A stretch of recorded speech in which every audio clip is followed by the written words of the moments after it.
Welcome to our few minutes together on the Parsha.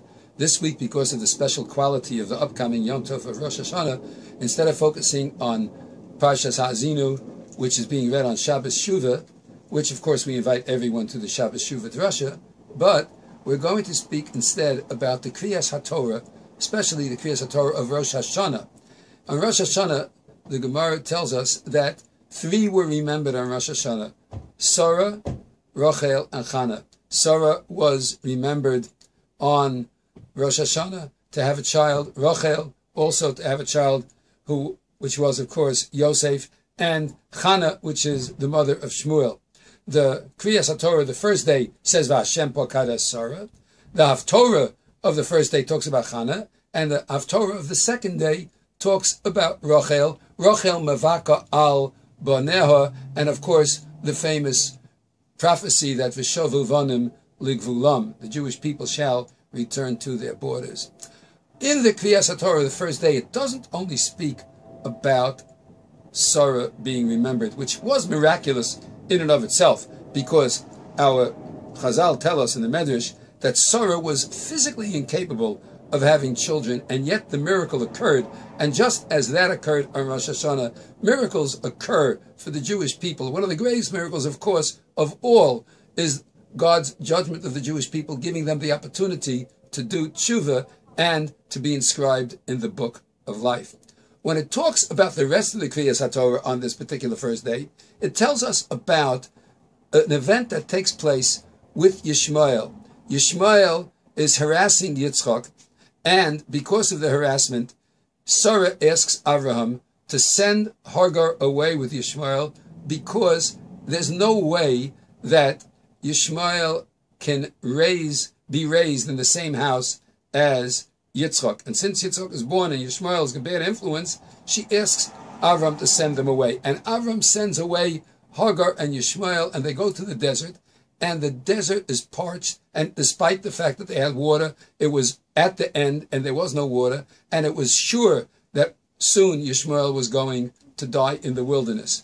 Hagar, in her own fashion, takes Yishmael and casts him aside, not to see, as the pasuk says, in the death of her son, which leads us to many very interesting conclusions about the nature of the Jewish mother and the way Hagar handled Yishmael. We'll leave that for some other time. But then the Torah tells us an interesting thing.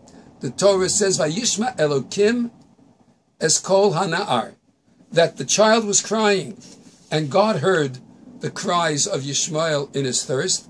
Vayikra Malach Elokim el Hagar min hashamayim, and the Malach of God called to Hagar from the heavens and said to her, Malach Hagar, Al tir'i, don't be afraid, Kishama Elokim es kol hana'ar, because God has heard the voice of the child, Ba'asher hu sham, in the way he is there.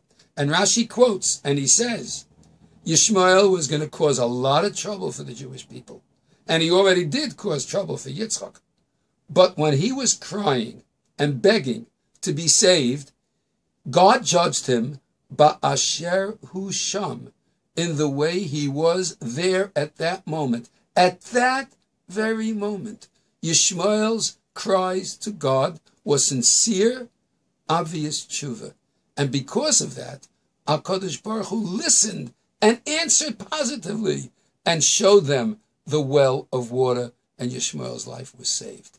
Many of us ask, how could we possibly hope for a positive judgment from Hashem when we know that there are certain things about us that are difficult to change, and maybe we won't be able to change them?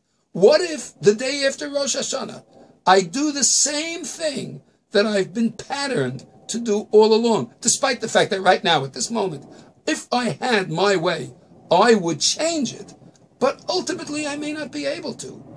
And what if I don't? How can I be judged positively that I should be given a good life?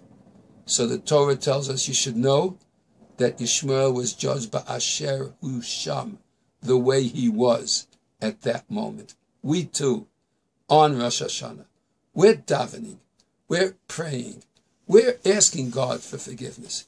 And we are saying, judge me the way I am at this moment. You know, HaKadosh Baruch Hu, that if you would give me the power to take this moment and make it last, and make it that it would carry itself out through the year, you know that I would be better. You know that I would get better and change. You know that I would bring about a better result. So please, judge me, ba'asher hu sham, in the way he is at that moment.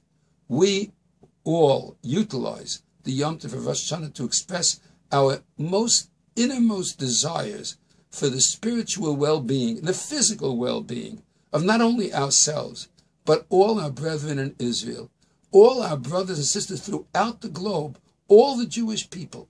And even though we may not be up to snuff in every sense of the word, right now, here at this moment, on Rosh Hashana, please judge us, ba'asher hu sham, in the way we are right now. And if we are judged in the sincere, honest tefillah that lifts us up and gives us the opportunity to come before HaKadosh Baruch Hu, the Melech HaKadosh, and he recognizes, ba'asher hu sham, we are going to have Iksiva v'chasima tova. And I want to take this opportunity to wish the entire Young Israel Bethel family, all of you who are listening, whether it's on the video or on YouTube, whatever, that Hashem should bless the Jewish people, you yourself and your families, with a sincere, wonderful Ksiva v'chasima tova lanu u'lecho Yisrael. Amen.